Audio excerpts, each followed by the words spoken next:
Hello, welcome to Fireside Chats. My name is Magla Pillai and I bid you a very, very warm welcome to today's show. I have in the studio with me Sister Denise, who has been practicing Raj Yoga meditation for over 40 years. The topic of today's show is called A Spiritual Angle on Current Affairs.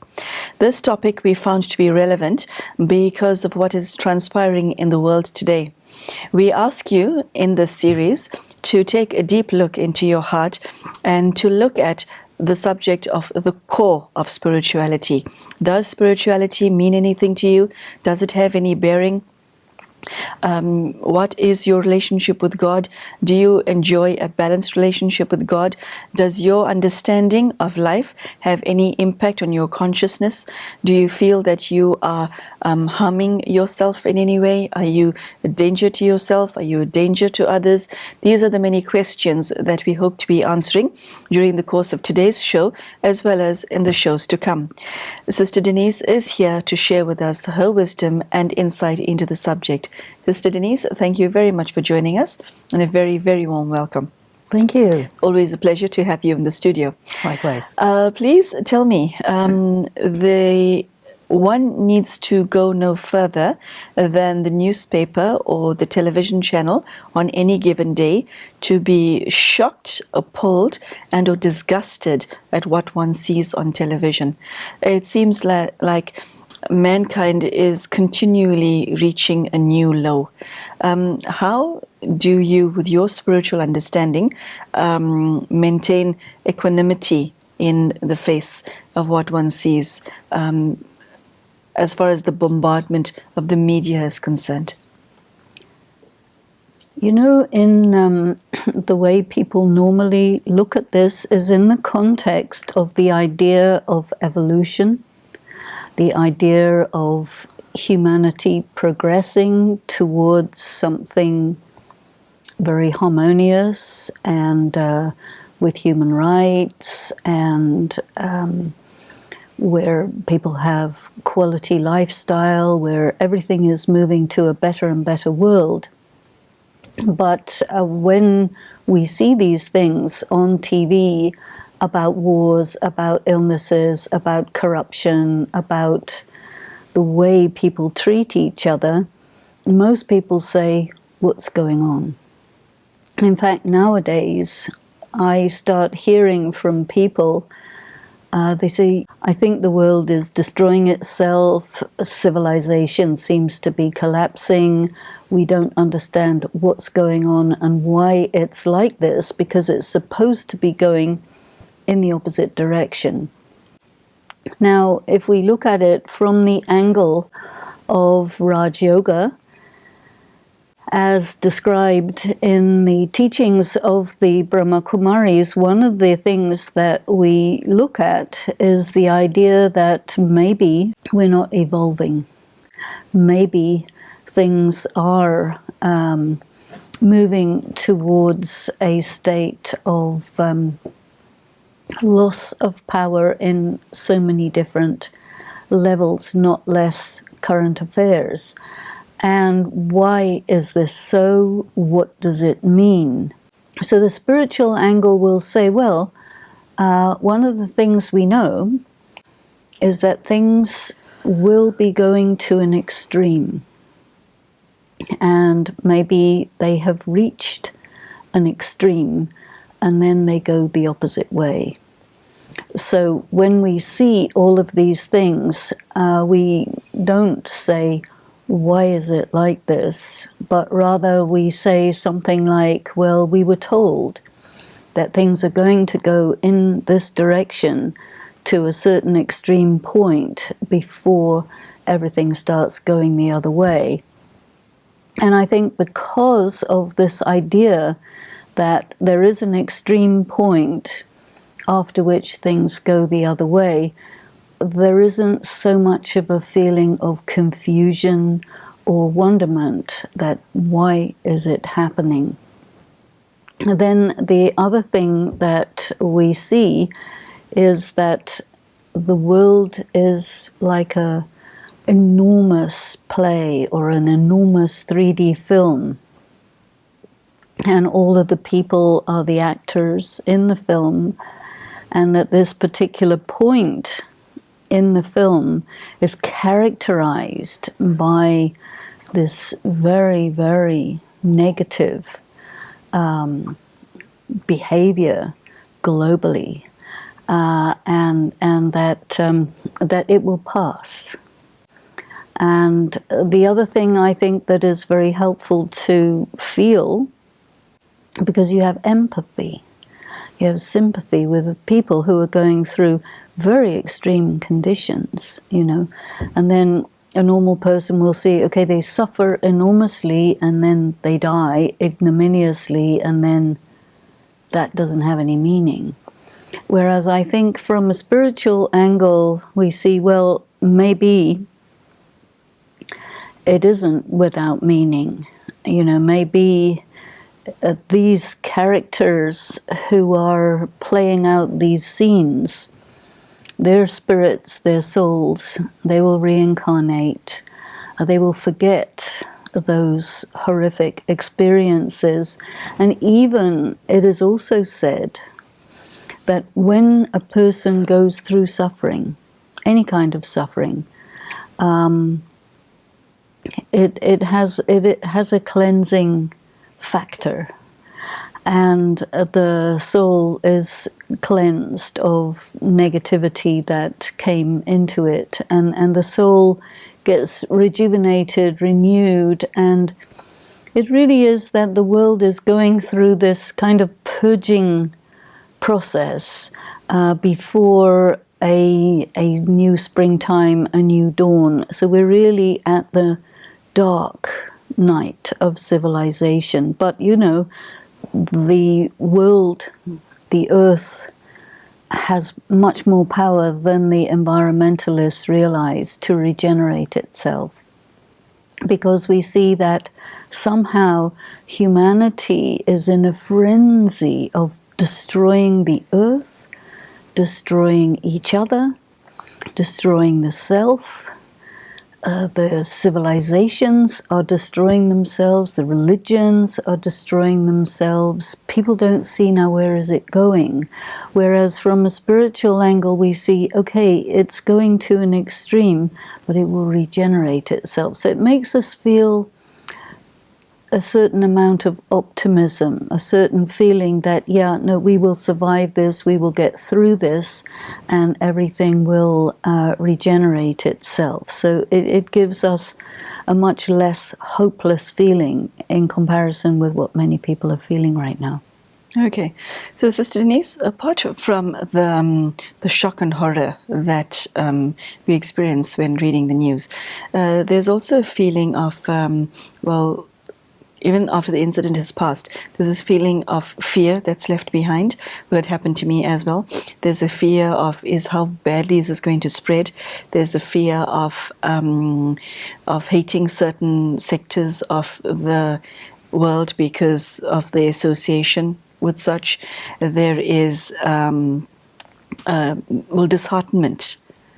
Okay, how does one manage each and every one of those feelings? What do you do with that? Because it's a natural reaction to something, to an atrocity. It's a natural reaction. Yeah, and it's something that if you're not careful, it can be so destructive of the person who witnesses it, you see. Yes. Let alone who is undergoing all of these horrors, you see. So if we say, okay, I'm not undergoing any horrors right now, I'm very fortunate, but how do I process this? It's primary trauma is the actual victim, then secondary trauma is the witnesses, tertiary trauma is the people related to the witnesses. So it's as if it's like a disease that's spreading, like that. Yeah. So, and I think what the spiritual angle gives us is this idea or this practice of being a witness, a detached observer. One who is seeing it from far away, you see, because if you allow yourself to get into it, it's as if you get contaminated by it and you get pulled into it and you become a victim just by seeing it, hearing about it, knowing about it.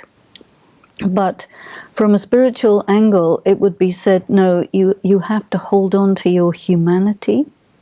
You have to hold on to your empathy, your sympathy, but without getting pulled in. So you have to be able to see it as a detached observer. So this takes a lot of strength, because you have to feel for the people, not be just ice cold and just cut off your feelings. That is not spiritually powerful or wise or in any way good. But you need to be able to feel, and at the same time, part of what we're taught to do is to actually transfer the spiritual light that we accumulate in meditation, to actually transfer that to the people who are undergoing these terrible scenes in the drama, so that they experience relief and an ability to get through that. So this is, you can say, spiritual service. And so we do spend quite a lot of time orienting our mind, strengthening the mind to be able to communicate and convey that current of energy that gives relief. Okay. So, Sister Denise, how do you include God in this practice? And, whenever something shocking happens in the world, invariably somebody will ask the question, why is God not doing anything to stop this? Okay, poor God gets blamed for it in the first place, and secondly gets attacked for some believe that he is the one who caused it, others believe that he should have intervened and stopped this, and then there's a reaction to him for doing neither. Okay, so what is your take? How does God fit into the drama that's unfolding here on earth? Well, God knows the future. And God knows a whole lot more about the present than we know about. Because what you see on the news is just a teeny tiny tip of the iceberg, which is considered by the news medium as palatable to the people. But there's masses of things that are withheld from public knowledge, withheld from public view. And there are even things that are not known by the news media. There are much, much worse things going on than we could even imagine. But all of this is known to God. And God sees all of these people as her children, and cannot bear that they are suffering. And so God, how does God operate? People don't really know, because what you have in the different religions is very little information about God, and that too is interpreted in many different ways according to the perspective of the interpreter. But God acts directly and also indirectly. And so there are people who want to develop themselves spiritually. They also want to be instruments of God, or conduits for God to use. And so this is also something that we learn about in Raj Yoga, that there are some things that God wishes to do through those human beings who are up for it. And so God has very healing energy, very loving, very powerful energy that has to reach to those people who are suffering, the slaughter of the innocents. And so we have to become conduits for that. And so we do that. And God also, when a person turns their attention to God, then they can actually receive a huge amount of peace, of love, and an ability to get through that situation. So God is extremely active at this time, because And this is the time where civilization is changing. So civilization as we know it is coming to an end in this particular format, and a new civilization is getting constructed, for which God is very much the author of such new civilization, where, you know, it is a world of humanity being humane, being based in love and beauty and care and all of the ways, you know, that everybody knows the world should be, you know, which of course God is famous for creating a paradise world, a perfect world, a harmonious world. But that world of harmony arises out of the ashes of a world of absolute distress and violence. And so God calls this the confluence, where the world as we know it can no longer subsist, can no longer sustain itself. So that subsides, and then this new one emerges. And of course it's invisible, it's underground, but it's coming through.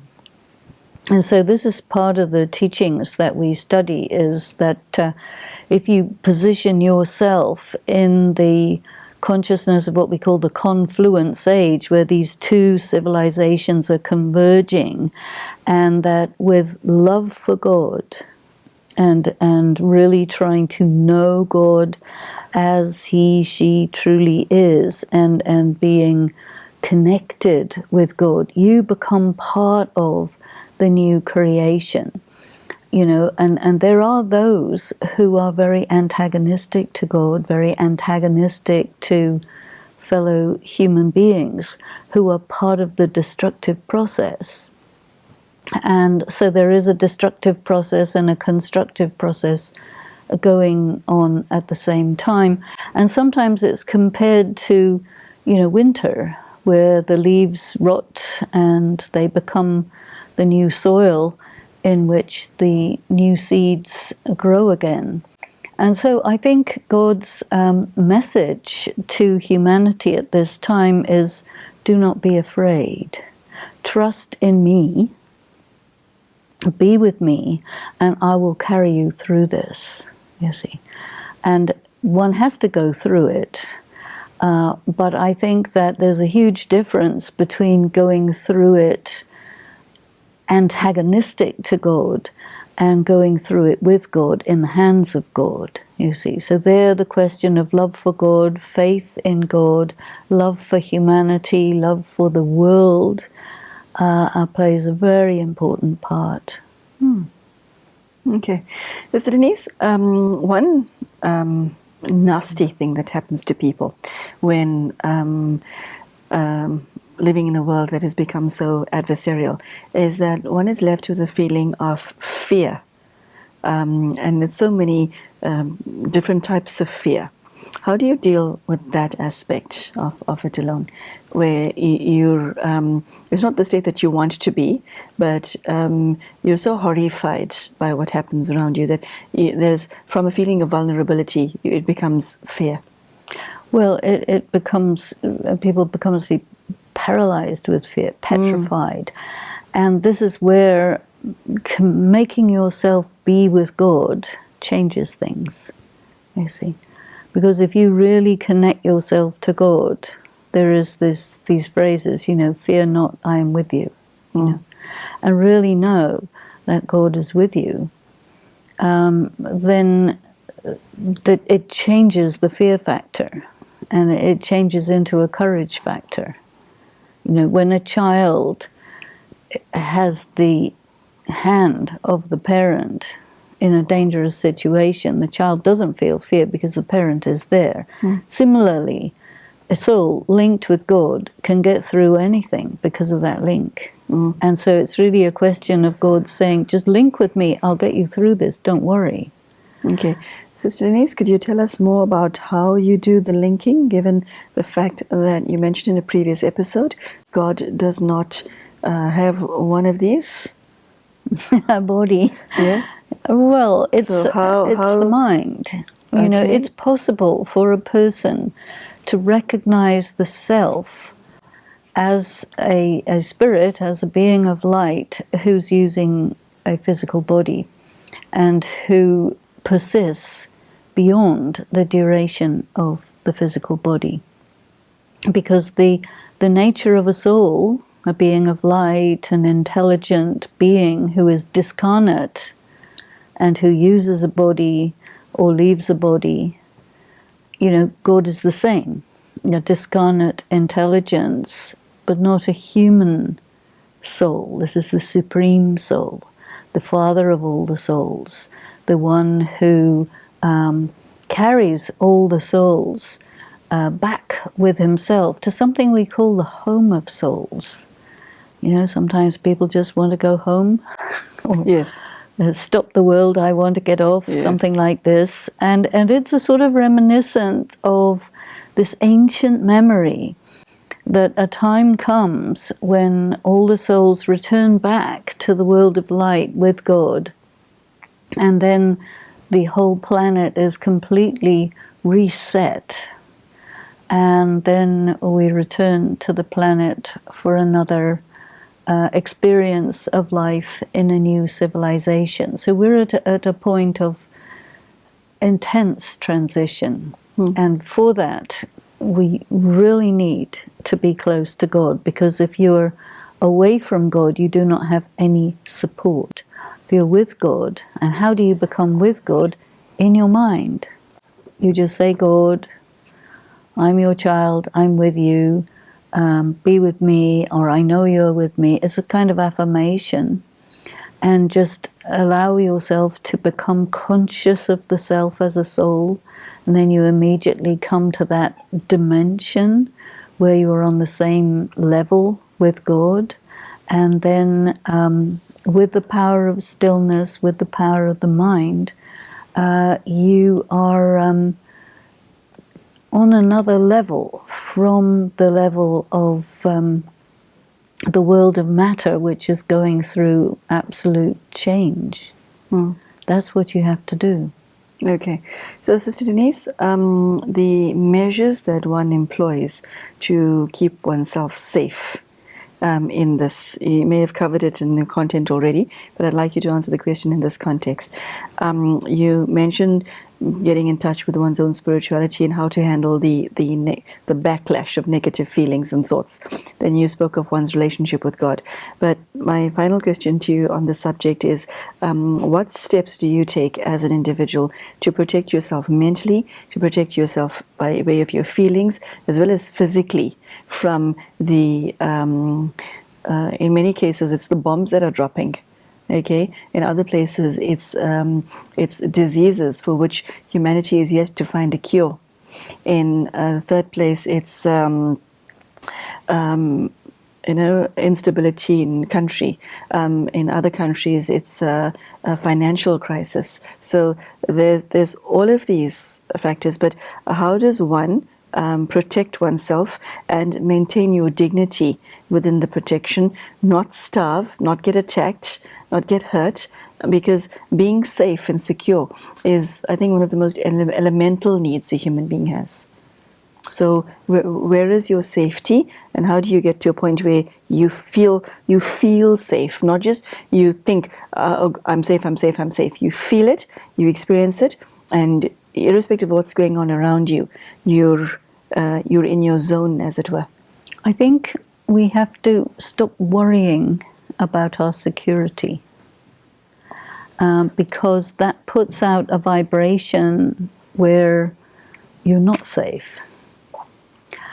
You have to affirm your state of spirituality, where you are really literally not on the same level as that which is going on. We have actually a number of examples of people who have been practicing meditation, practicing Raj Yoga, who have been in all sorts of extremely dangerous and natural calamities or war or something like this, and they just place themselves in the hands of God and affirm that, yes, I am with God.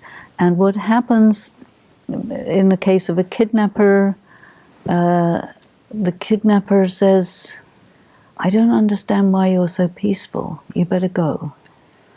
Or the person who has armed robbery happening, the armed robber doesn't even see that person because they're in a different vibration. And the person has to just be still and be with God, and the incident passes. In the case of earthquake, hurricane, this kind of thing, it's as if your feet carry you to the safe place. And, all of the damage, buildings falling down, mountains falling down, water coming, it goes around you, but you're safe. And it's to do with faith, it's to do with stillness, it's to do with just positioning yourself with God. And even if you have to leave your body, which will happen sooner or later anyway, leave your body by placing yourself in the hands of God, nothing will happen to you, as it were. We even have examples of that where, a person goes peacefully. And of course, we subscribe very much to reincarnation. It is possible to even follow a person after they have left their body and see, where have they gone, what has happened to them. And in all cases, it's okay, I'm all right, I'm with God, don't worry about me, And this is something new for most people because we're so identified with the physical body. And spiritual practice, spiritual study gets us to identify more and more with the self as an eternal, immortal spirit, a being of light. And then all of this, which is going on in the material world, it's really quite ephemeral. It's all the time changing. But you yourself, you're moving through it. And it's all right. You are forever. The earth is forever. People are so worried what's going to happen to the earth. Well, the earth can regenerate itself. You try having an argument with a hurricane. Doesn't work. No. Okay, cool. The earth is powerful. In some religions, they consider the earth as a deity. Why?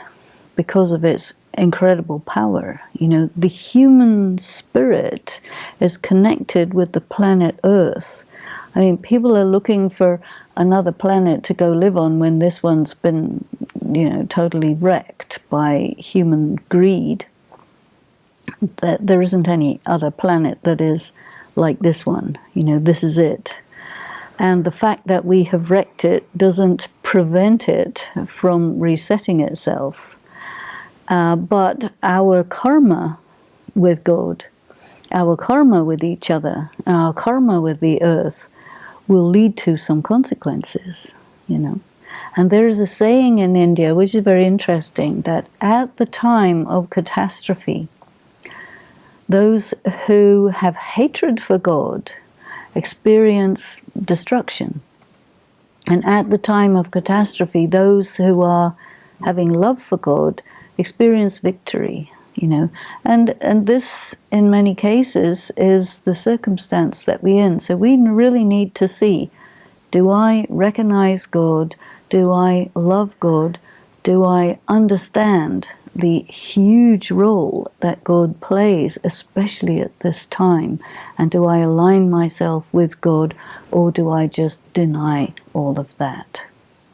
That's a question. Okay. Sister Denise, thank you so much. This was extremely insightful. As always, you've given us food for thought. And I think what I took mainly from today's talk is that one's protection doesn't involve building bigger walls or barricading one's home, but it's actually protection of the spirit rather than protection of the body. And that is through one's relationship with God. So that is indeed a very powerful and all-consuming message. So thank you for that. Thank you. So, ladies and gentlemen, I found today's topic very sobering, and it is on your shoulders to ask yourself whether you can resonate with anything Sister Denise has shared, whether any of it makes sense to you. What stays with me is the fact that protection is at hand, help is at hand. You're not alone. There is a higher power who's willing to lend you his hand of protection, but there's also responsibility on you to extend your hand and place it in God's hand. I think that is the most beautiful message that Sister Denise has shared today, and she will be back on another occasion on other topics in the same series. So we hope that you stay tuned, and I also hope that you can take something from today's talk and make it your own. Thank you so much for joining us. Good day to you.